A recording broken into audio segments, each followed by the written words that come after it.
When you see a quote like this by theologian Elizabeth Schulster Fiorenza, it really causes you to pause. Or when you read a chapter like this, chapter 9 in our book. Or when you hear Mother Teresa, when asked why Jesus commanded us to care for the poor, said, because without the poor, the rich cannot be saved.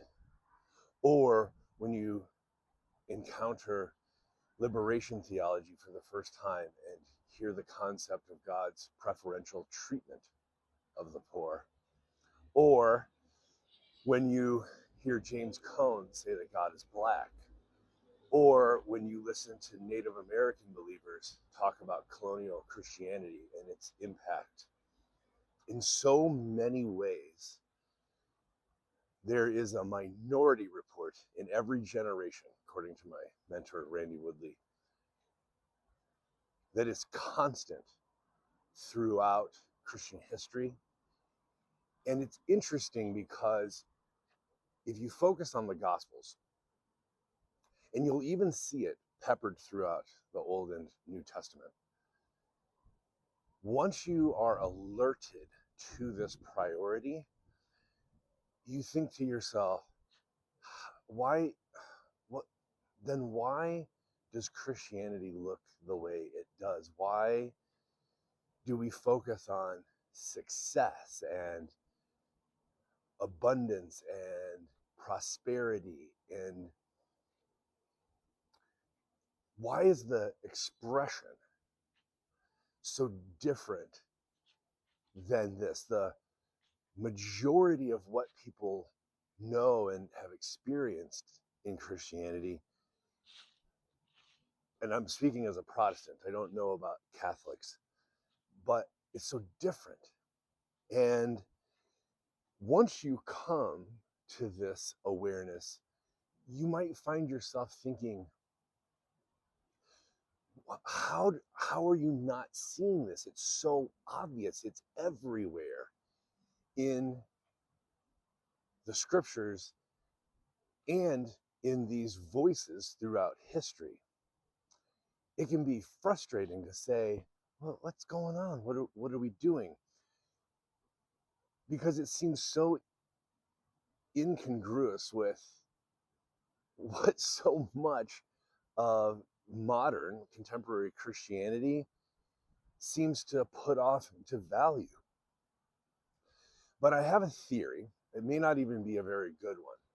But when you grow up in a Christianity that prioritizes success and prosperity and security and things like this, that it is, whether you call it central or centered in these things, it can be difficult through that lens because it's the very thing that introduced you, say, to the scriptures or to the practices of faith. And so anything that sort of doesn't line up or doesn't fit that model is set aside or minimized. And it's always there, right? It's just not centered. It's not the main thing. So for some evangelicals and fundamentalists, getting to heaven after you die, that's the main thing. Or personal piety, internal holiness, individual holiness might be the main thing. And so if that's the filter through which you see these other reports, whether it's in scripture or in history, these different voices, you know they're legitimate, you know they're credible. It's just, it's not the main emphasis, and so it is marginalized or minimized or something like that. And this this moment calls for a level of integration is what's needed.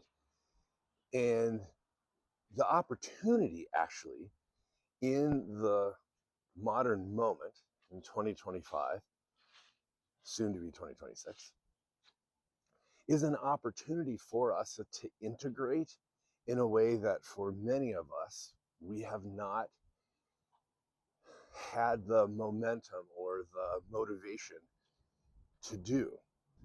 And it's a beautiful opportunity if we would take it to say, maybe the things that we have prioritized, invested in, spent our time, talent, and treasure prioritizing, maybe it's been a bit off kilter. It's not the right alignment. It's not bearing the fruit that we want it to bear. I heard a quote by a DS, a district superintendent, a couple months ago, and she said, I think she was quoting Foucault, that every system is perfectly designed for the outcome you're currently getting, something like that.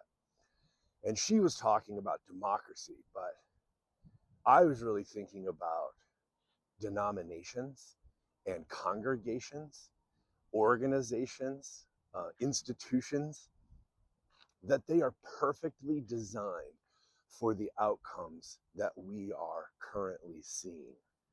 So it's not a bug in the system that needs to be fixed. It's actually a feature of the way that it has been set up. It's built into the code. When I talk with Randy Woodley, I talk about the yeast that's baked in the bread. You can't go in and surgically remove it and take it out. That it needs to be dramatically reevaluated and maybe repented of, stepped away from. Because one of the things that sort of haunts me is this conversation I had in my first year of seminary with a professor that I really respected, who, we didn't use the word deconstruction in 2008, but it was becoming more popular, and but really trying to reform the system. And the caution was, be careful. This is like climbing up a tree, which is like the faith, and then sawing the branch that you're standing on the tree side of the branch. Like, it's very precarious, I think was the word. And I got to admit, in the 14 years since then, I have seen many, if not most, of my peers and colleagues fall off the branch, that it becomes unstable, that if you saw the branch on the side of the tree beside where you're standing, it does become unstable and untenable. So there is an art to this, which is to saw, if it needs pruning, on the side, not that holds you, that tethers you to the tree, right? If you use foundational language. But there is something needed, and there's a wisdom that comes, and I think it comes through communal discernment, that allows you to do the pruning and the restructuring that's needed while not falling off the tree, where it doesn't become unstable and untenable and precarious. So the challenge is real. The warning signs are alarming, but the opportunity is also a beautiful moment that calls to us in the era, the generation that we live in. So much energy gets spent on whether it's romanticizing or trying to avoid the errors of the past,